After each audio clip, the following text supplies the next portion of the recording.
الحمد لله نحمده ونستعينه ونستغفره ونؤمن به ونتوكل عليه ونعوذ بالله من شرور أنفسنا ومن سيئات أعمالنا من يهده الله فلا مضل له ومن يضلله فلا هادي له ونشهد أن لا إله إلا الله وحده لا شريك له ونشهد أن محمدا عبده ورسوله. فاعوذ بالله من الشيطان الرجيم. بسم الله الرحمن الرحيم.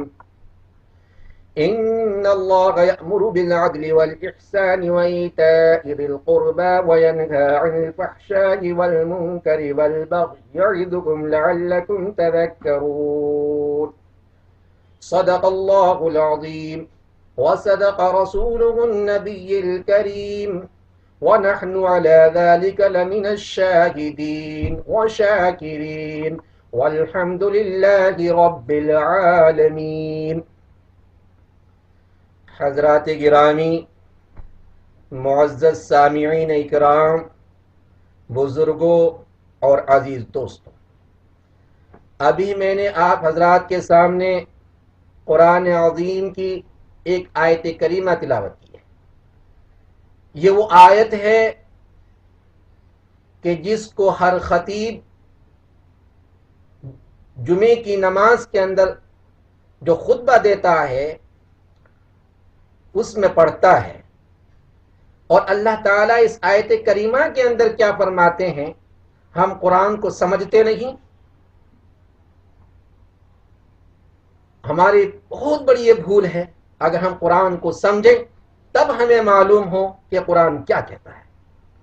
تو اللہ تعالیٰ اس آیت کریمہ کے اندر فرماتا ہے ان اللہ یأمر بالعدل والاحسان، کہ بے شک اللہ تبارک و تعالی تمہیں حکم دیتا ہے عدل کا، انصاف کا، کہ عدل قائم کرو، انصاف قائم کرو. عدل اور انصاف یہ بہت اہم چیز ہے، کیونکہ قرآن اللہ تبارک و تعالی نے بھیجا، اپنے پیغمبر کو بھیجا کہ اس روئے زمین کے اوپر ہمیں عدل انصاف کو قائم کرنا ہے. اور عدل کا معاملہ یہ ہے کہ آج ہمارے جو فیصلے ہوتے ہیں، ہم رشتہ داری کو دیکھ کر، مال و دولت کو دیکھ کر، امیر غریب کا امتیاز کر کے فیصلے کرتے ہیں.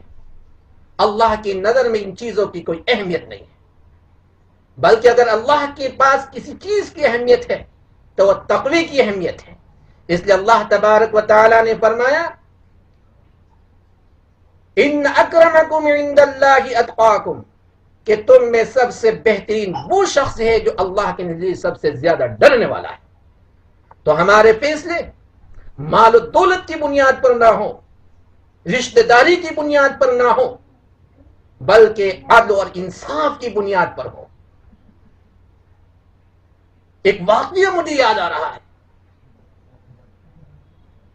ایک واقعہ آتا ہے کتابوں کے اندر کہ ایک بادشاہ گزرا ہے جس کا نام تھا سلطان مراد. اس کو شوق پیدا ہوا کہ میں ایک مسجد بناؤں، اللہ کا گھر بناؤں، اور ایسا گھر بناؤں کہ جو بے نظیر ہو، بے مثال ہو.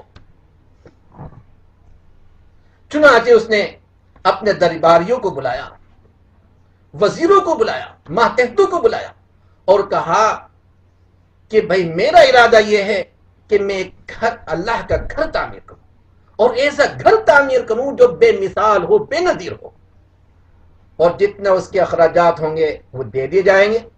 تو وزیروں نے بتایا کہ ہماری ریاست کے اندر فلاں معمار جو ہے وہ بہت بہترین معمار ہے، جو تعمیری کام کرتا ہے بہت شاندار کرتا ہے. بادشاہ نے اس کو بلایا اور اس سے کہا کہ بھئی آپ ایک مسجد بنائیں، عالیشان مسجد بنائیں، بے مثال بے نظیر ہو، ایسی مسجد تعمیر کریں. چنانچہ اس نے کام شروع کیا، کام چلتا رہا، اور 3 سال کے بعد مسجد بن کر کے تیار ہو گئی. سال کے بعد مسجد بن کر کے تیار ہو گئی. جب مسجد بن کر کے تیار ہوئی، معمار بادشاہ کے پاس آتا ہے اور آ کر کے کہتا ہے کہ بادشاہ جہاں پناہ مسجد تعمیر ہو گئی ہے، آپ چلیں اور جا کر کے دیکھ لیں. چنانچہ بادشاہ اپنی فوج کو لے کر کے مسجد کے معائنے کے لیے جاتا ہے. مسجد دیکھتا ہے تو بڑا خوش ہوتا ہے اور بڑی تعریف کرتا ہے، بڑی توصیف کرتا ہے کہ ماشاءاللہ کیا عالیشان مسجد بنائی ہے، بہت شاندار ہے، اور یہ بھی شاندار وہ بھی شاندار، بہت عالیشان، بہت تعریف کی. لیکن اچانک بادشاہ کی نظر مسجد کے گنبدوں پر پڑتی ہے کہ 2 گنبد بنے ہوئے ہیں، لیکن ایک گنبد دوسرے گنبد سے کسی قدر ہٹا ہوا ہے. یہ دیکھ کر کے بادشاہ ببولا ہو جاتا ہے، معمار کے اوپر برس پڑتا ہے اور کہنے لگتا ہے کہ یہ کیا بنائی ہے، اس کے تو گنبد بھی سیدھے نہیں ہیں. دوسری ریاست سے لوگ آئیں گے، وہ آ کر کے اللہ کے گھر کو دیکھیں گے اور کہیں گے کہ دیکھو یہاں پر تو مسجد کے گنبد بھی سیدھے نہیں ہیں، تو لوگ کیا سیدھے ہوں گے. اور بادشاہ کو غصہ آیا، اس نے تلوار لی اور معمار کے ہاتھوں کو کاٹ دیا. وہ معمار لو کے پاس جاتا ہے، جا کر کے کہتا ہے کہ بادشاہ نے میرے ہاتھوں کو کاٹ دیا ہے، میں بادشاہ سے انتقام لینا چاہتا ہوں، بادشاہ سے بدلہ لینا چاہتا ہوں، مجھے کسی بھی طریقے سے بادشاہ سے بدلہ دلا دیجیے، میں عدل چاہتا ہوں، میں انصاف چاہتا ہوں. لوگوں نے کہا کہ بادشاہ سے بدلہ دلا دیں، وہ بادشاہ ہے، ہم اس کی رعایا ہیں، وہ آقا ہیں، ہم غلام ہیں، وہ پہاڑ ہیں، ہم ذرہ ہیں،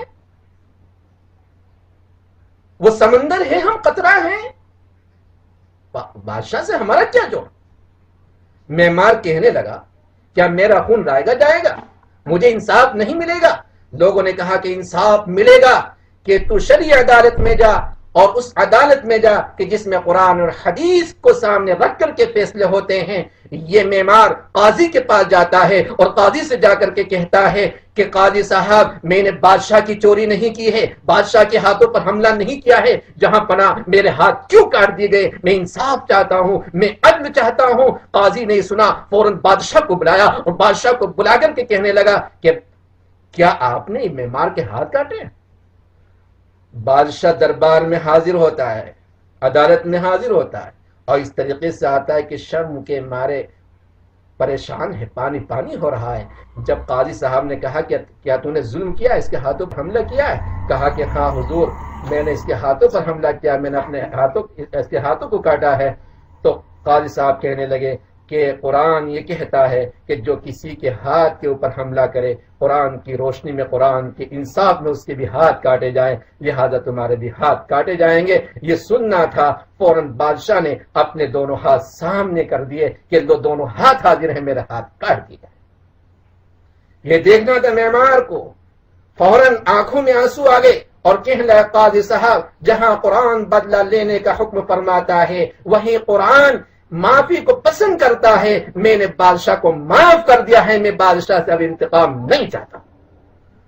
تو بزرگ اور دوستو، اور بڑے کو نہیں دیکھا جاتا، شہری اور دیہاتی کو نہیں دیکھا جاتا، قرآن کی نظر میں سب ایک ہے. اگر کسی کی اہمیت ہے تو اللہ کے نزدیک اس شخص کی اہمیت ہے کہ جس کے اندر تقوی ہے. ان اکرمکم عند اللہ اتقاکم.